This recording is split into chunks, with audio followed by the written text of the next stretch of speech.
Tuhan sertamu. Inilah Injil Yesus Kristus menurut Santo Lukas. Dimuliakanlah Tuhan.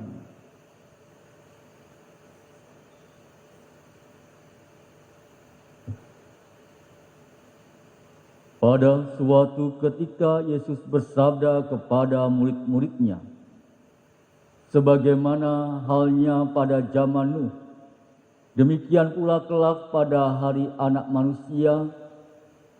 Pada zaman Nuh itu orang-orang makan dan minum, kawin dan dikawinkan, sampai pada hari Nuh masuk ke dalam bahtera. Lalu datanglah air bah dan membinasakan mereka semua. Demikian pula yang terjadi pada zaman Lot. Mereka makan dan minum, membeli dan menjual, menanam dan membangun, sampai pada hari Lot keluar dari Sodom. Lalu turunlah hujan api dan belerang dari langit dan membinasakan mereka semua. Demikianlah halnya kelak pada hari Anak Manusia menyatakan diri. Pada hari itu barang siapa sedang ada di peranginan di atas rumah, janganlah ia turun untuk mengambil barang-barang di dalam rumah. Demikian pula yang sedang berada di ladang, janganlah ia pulang. Ingatlah akan istri Lot. Barang siapa berusaha memelihara nyawanya, ia akan kehilangan nyawanya. Dan barang siapa kehilangan nyawanya, ia akan menyelamatkannya. Aku berkata kepadamu, pada malam itu kalau ada dua orang di atas ranjang, yang satu akan dibawa dan yang lain ditinggalkan. Kalau ada dua orang wanita yang sedang bersama-sama menghilang, yang seorang akan dibawa dan yang lain akan ditinggalkan. Para murid lalu bertanya, "Di mana Tuhan?" Yesus menjawab, "Di mana ada mayat, di situ berkerumun burung nazar."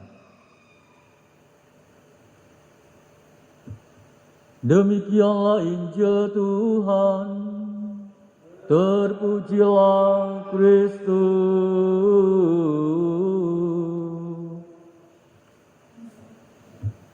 Para suster, Bapak, Ibu, dan saudara-saudariku yang terkasih dalam Tuhan kita Yesus Kristus, melalui Injil hari ini Yesus mengingatkan kepada kita tentang keselamatan yang menjadi tujuan setiap kehidupan di dunia ini.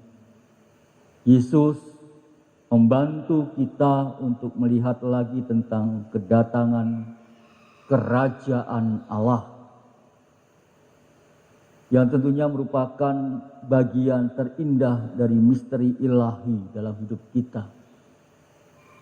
Kedatangan kerajaan Allah bagi orang beriman, sebagai orang Katolik, harusnya dirindukan dengan penuh iman dan juga di dalamnya penuh dengan pengharapan. Sebab di dalamnya juga manusia akan menemukan keselamatan yang dijanjikan Allah. Akan tetapi, demi menyambut kedatangan kerajaan Allah itu tentunya manusia perlu sadar bahwa kesadaran terhadap penyelenggaraan ilahi dan juga kepatuhan terhadap kehendak Allah merupakan suatu kunci untuk menikmati keselamatan itu. Untuk termasuk itu tentunya Yesus seolah mengajak kita merenungkan sambil bernostalgia tentang apa yang pernah terjadi pada zaman di dalam perjanjian lama, yaitu zamannya Nuh, di mana Nuh adalah pribadi yang menjadi teladan kesadaran dan juga penyelenggaraan ilahi serta kepatuhan atas kehendak Allah. Nuh menerima sabda ilahi dan juga menyambutnya dengan penuh iman. Tidak hanya itu saja, ia juga melaksanakannya dengan semangat ketaatan.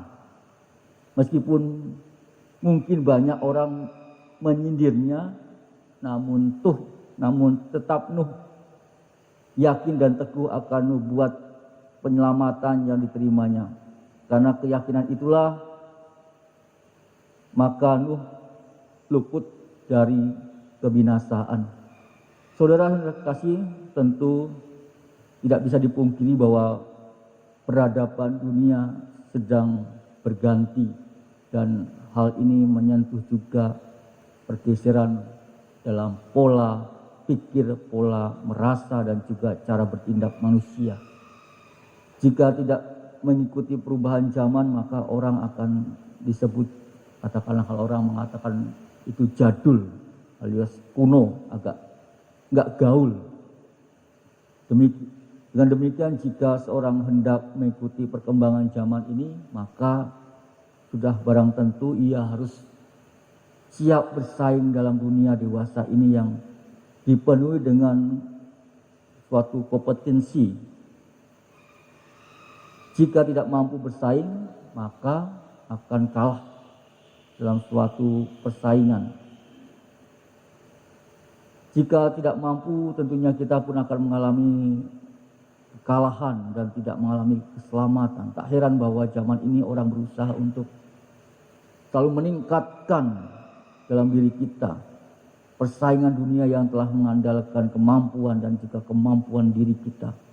Namun jika kita bercermin dari segala upaya pergumulan pengalaman manusia dewasa ini, adakah keyakinan terhadap penyertaan ilahi terhadap mendapat tempat dalam diri kita?